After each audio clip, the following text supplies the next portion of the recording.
hali ambayo iko ndani. Kuna baadhi ya maeneo nimejionea mwenyewe, kuna baadhi ya milango ambayo inaonekana imevunjwa. Kwa unajua isi mbali labda na milango kuvunjwa, kwa mujibu wa mchungaji wakati tunatembea naye, kuna vitu vingine ambavyo kwake pia vimemshangaza tofauti na milango tu.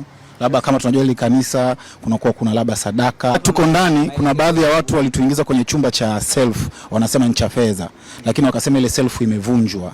Kwa hiyo pia labda maana tumesema hivi kwamba baba mchungaji na watu wake watarudi. Tusiwaweke kuja hapa leo mkuu wa wilaya kama mlivyoona, na tumepita kule chini kuangalia maeneo yote ya kanisani. Kwa kweli kule chini maofisini, kule juu milango imevunjwa na vitu vingine vitakuwa havipo. Kwa hiyo jambo saizi la kwanza ni kwamba tunataka tufanye ukaguzi kwa undani sana bila haraka, kwa sababu hali ambapo ilivyokuwa siku ya tarehe 2 walipokuja kutuondoa mahali hapa, ilikuwa tuko kanisani kwenye ibada na hapakuwa na muda wa kukabidhiana. Kwa tuliacha tumefunga ofisi zetu kule chini, lakini leo tumekuta kule chini kila ofisi imevunjwa. Kwa tunajiuliza kwamba je, ilikuwa tumefunga kanisa au kulikuwa na mambo mengineyo? Kwa sababu kama nifunga kanisa, milango ya ofisi sijui kama pia ilifungiwa. Sasa kwa hiyo tunataka tufanye tathmini.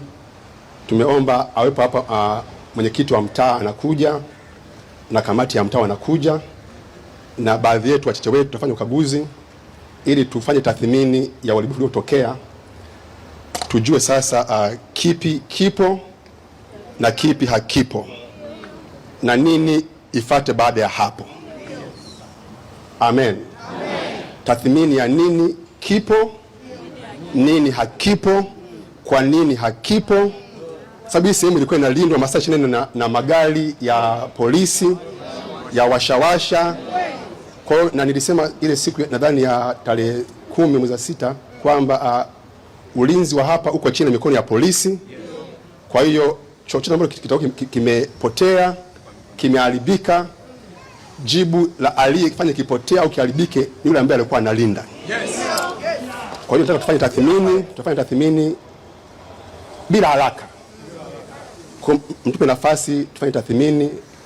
Mwenyekiti wa mtaa anakuja na kamati yake, tutapita kule chini na waandishi wa habari wataona pia, sababu vitu viko wazi. Na baada ya hapo tutafanya sasa usafi wa maeneo yetu, usafi wa kimwili na usafi wa kiroho.